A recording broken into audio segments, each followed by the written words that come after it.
लोक गुगलच्या दारात उभं राहतो. जे वासनेनं भरलेली लोक आहेत त्यांच्या दारात उभं राहतो. मी जास्त बोलत नाही तुम्हाला, पुन्हा भांडणं नको व्हायला. तुम्ही मनातल्या मनात ठरवा तुम्ही कुणाच्या दारात उभं राहता. ज्याला आपण आवडत नाही, पुन्हा शब्द आहे का, ज्याला आपण आवडत नाही त्याला सुद्धा आपण म्हणतो की तू मला का आवडत नाहीस, मी तुझ्याकडून अपेक्षा करतो, मी तुझ्यावर प्रेम केलंय. नाही आवडत त्याला. किती साधा प्रश्न आहे. जबरदस्ती प्रेम केलं पाहिजे का? तो व्यवहार झाला, त्याला नवरा बायको म्हणतात. इच्छा असो अथवा नसो, कुळासाठी, घराण्यासाठी, स्वतःसाठी नांदलं पाहिजे असं म्हणतात. पुरुषाला विचारा, काय आता दुसरी आणण्यापेक्षा पुरीच मिळत नाहीत, कसं तरी शास्त्रीची भागून घ्यायचे. आणि हे दुःख आम्हाला सांगतात पुन्हा. माझं भीक, प्रेमाची भीक कोणाकडे मागायची याचा दरवाजा नीट पाहिजे. काम क्रोधाने भरलेले, अज्ञानाने भरलेले, हे इतका मोठा विषय आहे ना. या शब्दामुळे आपल्याला दिशा मिळते ना. हा शब्द जर नाही कळाला ना, भारत बर्बाद होतो.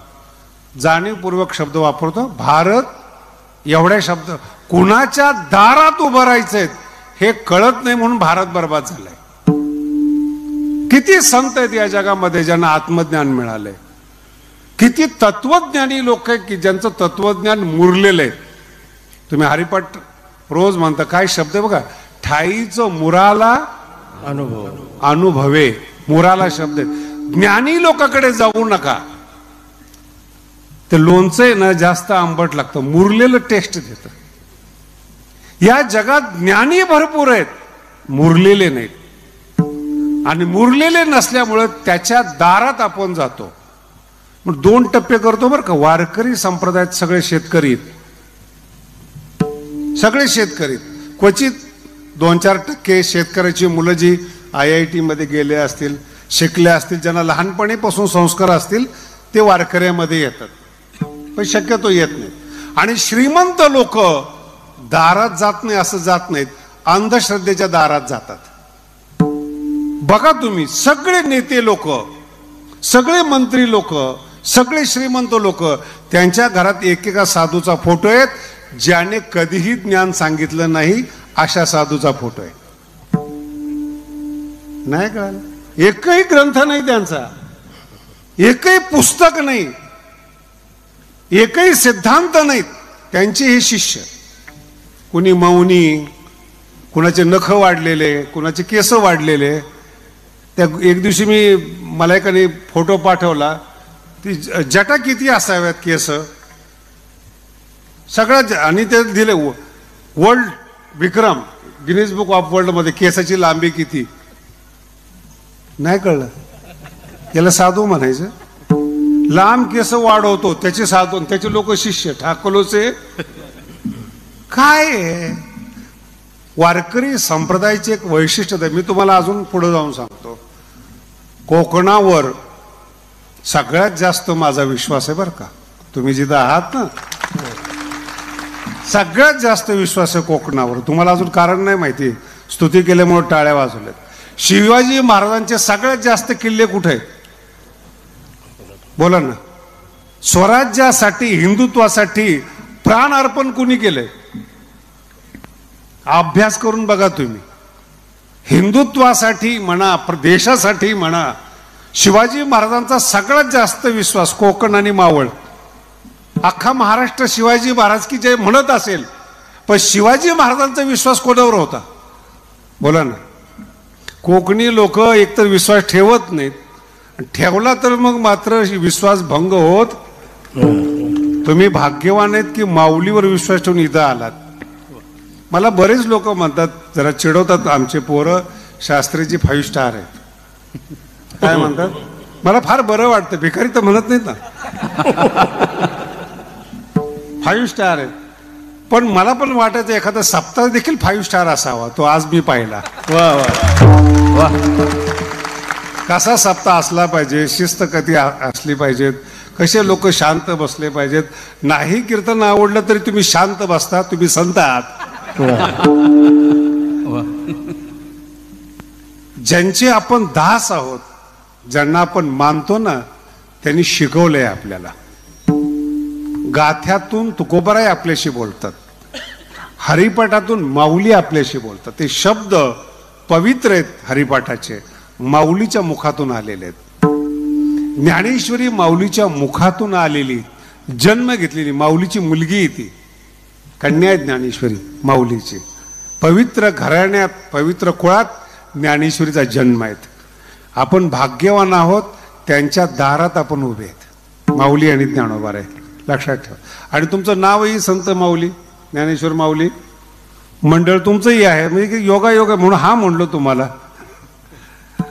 ज्यावेळेस पहिल्यांदा आले म्हणे आमचा 12वा सप्ताह ज्ञानेश्वरी करा. मी खरं म्हणजे खूप मोठं मंदिर बांधतोय, हे वर्गणीसाठी भूमिका नाही बरं का, काहीतरी गैरसमज व्हायचा. भगवान बाबांचे एवढे मोठे शिष्य आहेत, ते मला दुसरीकडे एक पैसा घेऊ देत नाहीत आणि मागू देत नाहीत. मी माझं भाग्य समजतो डोंगरामध्ये. ते मोठं मंदिर आहेत आणि इतकं चांगलं मंदिर बांधतोय.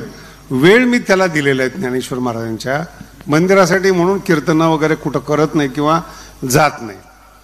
आणि म्हणून असं ठरवलेलं आहे की कमीत कमी कीर्तनं करावेत, कारण की आपण चांगल्या युगामध्ये एक कीर्तन केलं की महाराष्ट्र ऐकतो. अख्ख्या महाराष्ट्रात फिरत बसण्याची गरज नाही, म्हणून ही चांगली बाब आहे. आणि तुमच्याकडे येऊन मला पण खरंच समाधान वाटलं. तुम्ही शांत चांगले आहात. तरुण पोरं कीर्तनाला उभे राहिलेत. खरं म्हणजे टी व्हीवाल्याने दाखवायला पाहिजेत कोणत्या क्वालिटीचे पोरं उभे आहेत. नाही तर आम्ही बघतो असे टाळकरी भेटतात, कोणत्याही टाळकऱ्याचा टाळ एकामेकाला भेटत नाही, तालातच नसतात. आणि जे तालातून गेलेले ते टाळकरी असतात. परमार्थ रंग आहे. आणि जेवढे संत आहेत ना तेवढे तरुण आहेत. जगद्गुरु तुकोबाराय 42 वर्ष आहेत, ज्ञानोबाराय 22 वर्ष आहेत. तुम्ही सगळे संत बघा, तुम्ही तरुण आहेत आणि आनंदी आहे. तरुण आहे आणि पुढचा टप्पा आहे का, मी याच्यात आतापर्यंत कुठेही ज्ञानाचा उल्लेख केलेला नाही. जेवढे धनिक लोक आहेत, जेवढे ज्ञानी लोक आहेत, ते दुखी आहे म्हणून परमार्थ करायचे आहेत, त्यांच्या मागे म्हणून जायचं नाही आपल्याला.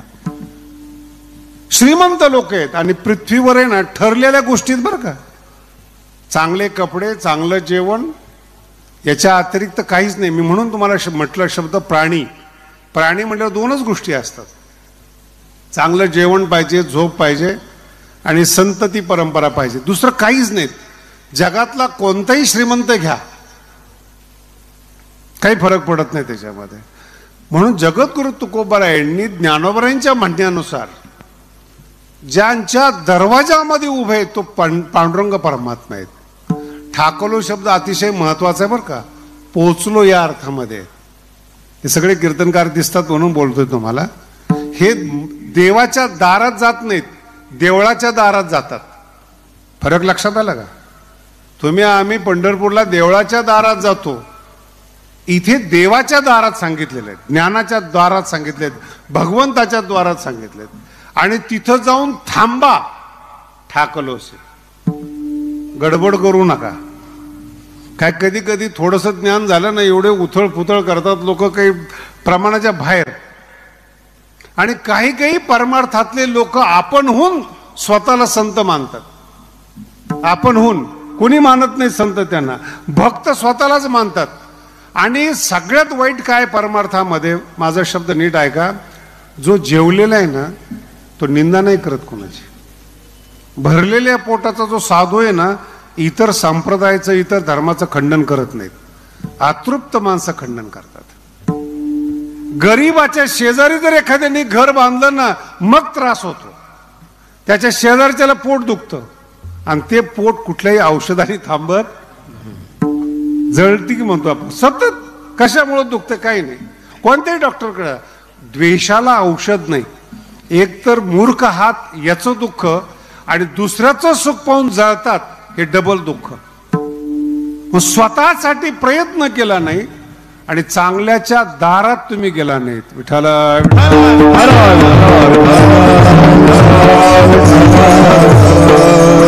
तुकोबारायांचा एक चमत्कार आहे हा. 400 वर्षापूर्वी कुठलंही शिक्षणाचं साधन नसताना, ग्रंथालय नसताना, आधुनिकता नसताना जे अभंग जन्माला आले त्याचं कारण तुकोबाराय ज्ञानोबारायांच्या विठ्ठलाच्या दारात उभे राहिले, प्राप्त झाले. ठाकलोसे फार महत्वाचा शब्द आहे. मला दुसरा विषय सांगायचा आहे म्हणून याच्यावर जास्त थांबत नाही मी, पण एक लक्षात ठेवा, दारात उभं राहत असताना, दारात म्हणजे उंबरा धरू नका बरं का, नाही तर तिथंच जाऊन बसायला. कोणत्याही माणसाशी संपर्क करत असताना संपर्काला द्वार म्हणतात. विठ्ठला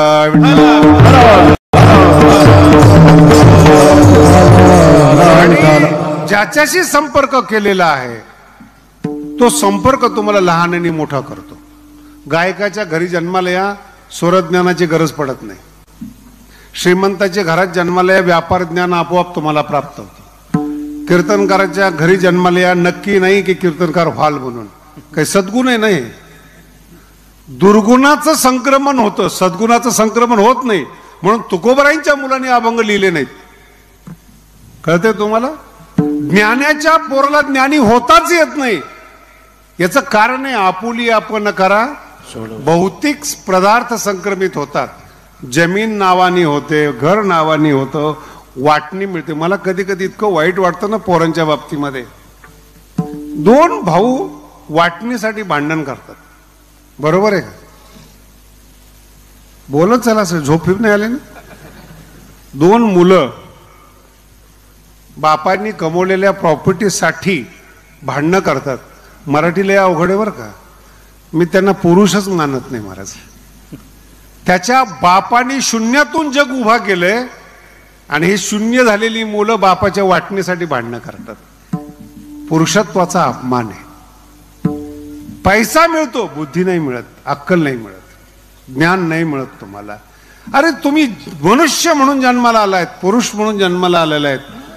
काळावर मात करा ही तुमची योग्यता आहे. सगळे संत बघा 400 वर्ष झाले रोज आक्रमण आहे वारकरी संप्रदायावर, रोज आक्रमण आहेत. फरक नाही पडत माऊली तुकोबारायावर. किती आले किती गेले. 400 वर्ष झाले ना. एका शिकलेल्या माणसाने मला तुकोबारायांच्या विषयी प्रश्न केला. शास्त्रीचे खरं मनापासून सांगा बरं तुम्ही, तुकोबाराय सदेह वैकुंठाला गेले का? मला विचारतात. आणि नास्तिक लोकांशी थोडं गोड बोललं ना, त्याला वाटतं मी मित्रच झालो त्यांचा. गोड बोलणं सुद्धा समस्या आहे आता. मग म्हटलं खरं सांग बरं, तुला काय वाटतं? नाही म्हणे, शरीर कधीही वैकुंठाला जाऊ शकत नाही. कोणी सांगितलं शरीर वैकुंठाला गेलंय? आपण काय म्हणतो माहिती का, तुकोबाराय वैकुंठाला गेलेत, शरीर वैकुंठाला तुम्हाला सुद्धा माहित नाहीत. तुमच्या घरात शरीर पडलेले मेलेल्या माणसाचं, आणि तुम्ही काय म्हणतायत आमका माणूस गेला. शरीर आहे का? बोला ना. शरीर आहे ना आपण, मग गेला कोण? नाव नाही घेत नाही तर पुन्हा टेन्शन यायचं. आमका माणूस गेला. अरे गेला ते शरीर आहे ना खाली. गेला म्हणजे काय? मग शरीर इथलं आहे, इथेच आहे ते. पण त्या शरीराला दिव्य करण्याची क्षमता देवामध्ये. मागे पण एकदा सांगितलं, आताही सांगतो तुम्हाला. संत आहेत ना, संत आपल्या अंतकरणातला DNA बदलतात. आज विज्ञान मान्य नाही करत. काही दिवसांनी बऱ्याचशा गोष्टी मान्य करत नव्हतं, आता मान्य करतंय. काही दिवसांनी अजून मान्य करतील. जगद्गुरु तुकोबारायांचा अभंग आहे. अलिंगणी संतांची अलिंगणी संतांच्या अलिंगणे संतांच्या अलिंगणे संतांच्या दिव्य झाली माझी काया, दिव्य झाली माझी काया, दिव्य झाली माझी काया, दिव्य झाली माझी काया. कहीं पाया मस्त कहीं पाया, कहीं पाया कहीं पाया.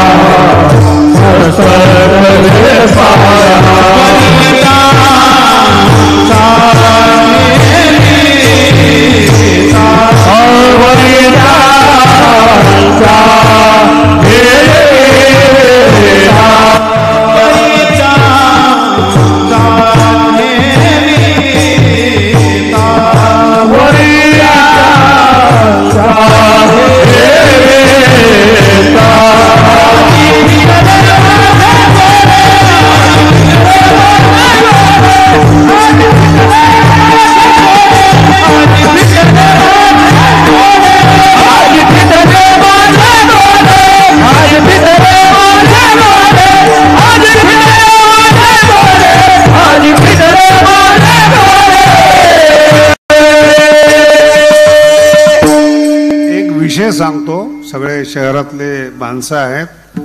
एक विषय सांगतो तुम्हाला. मनुष्य, तुमचा मुलगा शाळेमध्ये गेला, पहिला नंबर आला त्याचा, तुम्ही काय म्हणता? त्याला बुद्धिमान आहे, बरोबर आहे. UPSCत पहिला नंबर आला, बुद्धिमान आहे, हुशार आहे, ज्ञानी आहे. तुम्हाला कल्पना नाही या जगाची, या अभंगाची भूमिका कशी ती सांगतोय तुम्हाला. तुम्हाला अजून कल्पना नाही. कम्प्युटर निघालेले आहे आता, मोबाईल निघालेले आहेत. जे नंबर तुमच्या लक्षात राहत नाही ते लक्षात त्याच्यामध्ये राहतात. कोण बुद्धिमान आहे? नंबर तुमच्या लक्षात राहत नाही. आणि ते आता तर नवीन स्मार्टफोन मध्ये नुसतं असं दाबले की डायरेक्ट फोन जातो. कोण बुद्धिमान आहे, तुम्ही का ते?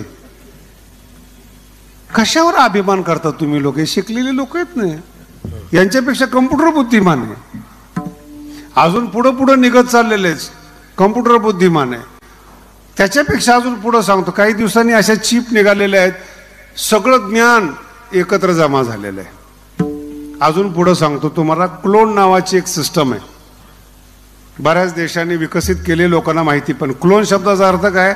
माझ्यातले थोडे DNA घेतले, नवीन त्याला जन्म घातला. जितकं मला ज्ञान आहे तितकं त्या क्लोन मध्ये ज्ञान आहे. काय विशेषता आहे तुमची? कशा करता परमार्थ करायचा? एवढं विज्ञान पुढे गेलंय. ही अभंगाची विशेषता आहे बरं का. मनुष्य बुद्धिमान आहेत, ज्ञानी आहेत, हुशार आहेत, आनंदी नाही आहे. तुम्ही आम्ही ना हमाल म्हणून जन्माला नाही आलो, जगण्यासाठी काम करतो. आनंद आपला मुख्य उद्देश आहे. कम्प्युटर आपल्यापेक्षा बुद्धिमान आहे, त्याला आनंदाचं ज्ञान नाही आहे. काय शब्द आहे माझा? आनंदाचं ज्ञान. आणि ज्या श्रीमंत आणि बुद्धिमान लोकांना आनंदाचं ज्ञान नाहीये ते कोण आहेत? कम्प्युटर. सृष्टी चालवायची ना आपल्याला, एवढा मोठा व्यापार चालवायचा आहे, 2-4 बुद्धिमान जन्माला घातले पाहिजेत. त्यांना आनंद नकोय, त्यांना ज्ञान पाहिजे. ज्ञानाला मांडणारी माणसं आहेत. आनंद हा वेगळा प्रकार आहे. आणि आनंदातून जे शब्द जन्माला येतात ते अजरामर असतात. 700 वर्ष आले हरिपाठाला, अजरामर आहेत शब्द. नाही अजून कळलं? ज्ञानोबरायांचे शब्द अजरामर बुद्धिमान माणसाने नाही केले, भाविकांनी अजरामर केले. हरिपाठ मुंबईमध्ये म्हणला जात नाही, मलबार हिलला म्हणला जात नाही. हरिपाठ कोकणात म्हणला जातो, गावात म्हणला जातो. हे जीवन आहे. ज्ञानोबरायांची भाषा तुम्हाला कळते, ज्ञानोबरायांचा अर्थ बुद्धिमंताला कळत नाही. तुम्हाला किती कळतं मला माहित नाही. विठाला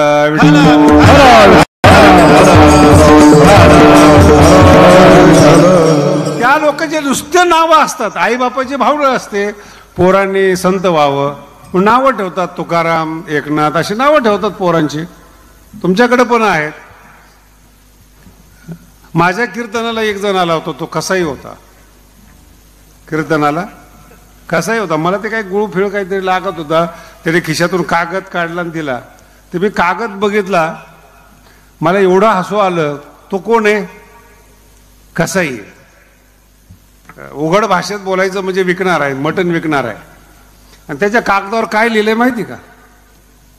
जे मटण उदाहरणात असतील त्या कागदावर लिहिलेत, नामदेव 2 किलो, तुकाराम 4 किलो, एकनाथ. त्याच्या आई बापाची इच्छा काय? आता नावाचं पतन किती आहे? हे जसे नावाचे माणसं आहेत तसं संसारातले नावाचे बुद्धिमान आहेत, आनंदी नाही आहेत. विठ्ठला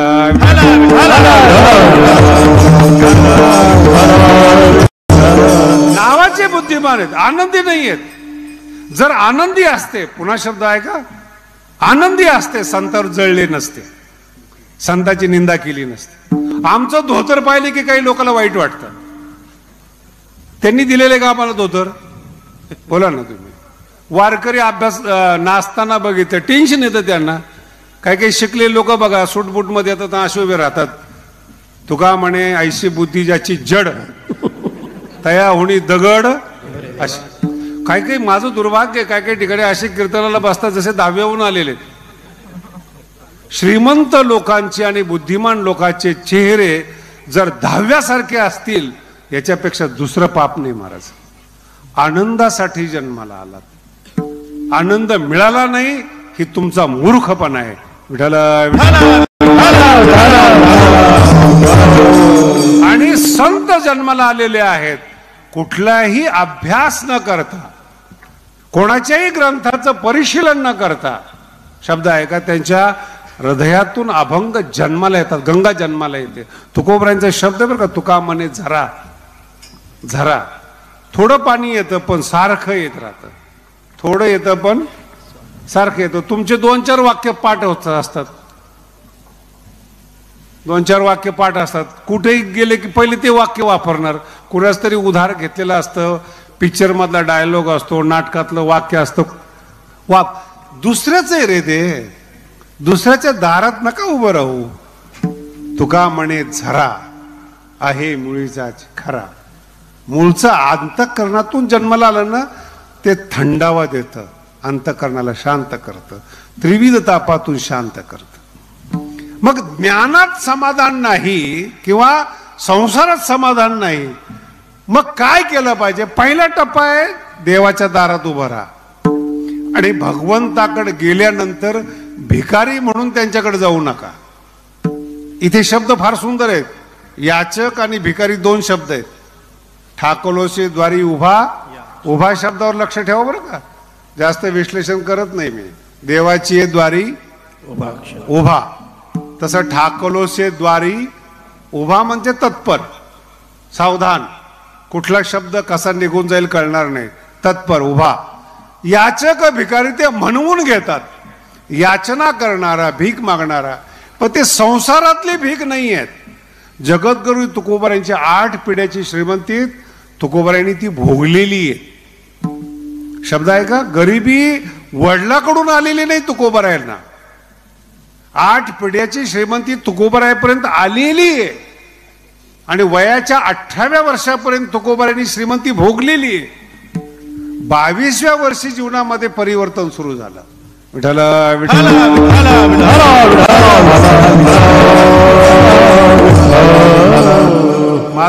माझं मत आहे बरं का. जो दारू पिलेला आहे ना माणूस, तो जर एकदा माळकरी झाला ना मग माळ नाही काढत. तुम्ही वाईट वाटून घेऊ नका. वाल्या कोळी एकदा दुरुस्त झाला ना पुन्हा तिकडे जात नाही. ज्यांच्या गळ्यात जन्मजात माळ आहे ना त्यांचा भरोसा नाही. तुम्ही सगळे पुराण वाचून पहा. लंकेमध्ये भांडणं कधी ऐकले का तुम्ही? जिथं दारू आहे, सगळे जगाला लुटून आणणारा रावण. लंकेत भांडणं नाहीये कधी. अयोध्या बिना भांडणाची नाहीयेत. म्हणून माळकऱ्यात भांडणं आहेत मानावरून. सद्गुणात भांडणं आहेत. ही छोटी गोष्ट नाही आहे. वशिष्ठ आणि विश्वामित्रांनी भांडणं करणं ही छोटी गोष्ट नाहीये. आणि रावणाच्या घरात भांडणं नाही आहेत. तुम्ही पूर्ण रावणाचा अभ्यास करू. बोलतात ते. कुंभकर्ण बोलतो अरे जरा करायला नव्हतं पाहिजे. रावण म्हणतो केलं ठीक आहे आता मी बघतो. हे चांगलं बोलणं म्हणजे सद्गुण नव्हे. सपोर्ट दुर्गुणालाच आहेत. पण बोलता बोलता थोडं जर झाला उपदेश तर बघा. मग सगळी माणसं रावणाचे. नाही कळलं अजून. रावणापर्यंत नका जाऊ बरं का. आता वर्तमान काळापर्यंत जेवढे गट आहेत ना, हे गुंडाच्या टोळ्या बघा, हे यांच्यात कधी भांडणं नाही झाले ना त्यांच्यातच ते मिटवतात. पण लुटताना एक होतात. आतापर्यंत बघा तुम्ही, कुठेही बघा तुम्ही, जेवढे वाईट माणसं आहेत. तुम्हाला कधी असं ऐकायला मिळालं का की मदिरालयामध्ये भांडणं झाले? दारूचं ठिकाण आहे. अरे ते सख्खे भाऊ भेटल्याप्रमाणे एकमेकाला दुःख सांगतात. तुम्ही म्हणाल महाराज तुम्हाला काय माहिती. बाहेर जेव्हा येतात तेव्हा आम्ही पाहतो. दुर्गुण आणि सद्गुण सांगतोय तुम्हाला. आणि मला खूप वाईट वाटतं. मी अतिशय दुःखाने बोलतो तुम्हाला. सद्गुण आणि दुर्गुण सांगत असताना दारुडे एकत्रित राहतात, एकत्रित पितात, सख्या भावाप्रमाणे वागतात. आणि वारकरच्या दिंडीतून एखादा जाऊ द्यावर किती मार खातो ते कळेल. आपण देवाकडे चाललो. एखादा माणूस पुढे गेला असेल त्याला कोपरा मारल्याशिवाय राहत नाहीत. सद्गुणामध्ये अहंकार आहे म्हणून तो देवाच्या दारात नेत नाही. फक्त सद्गुणी दिसतो तो, पण अहंकार दुर्गुण असल्यामुळं त्याच्यामध्ये प्रेम उमलत नाही, प्रेम जन्माला येत नाही. आणि जोपर्यंत प्रेम जन्माला येत नाही तोपर्यंत तुम्ही सुखी नाही. दुसऱ्या चरणात माझा भेद नाही देवा, माझा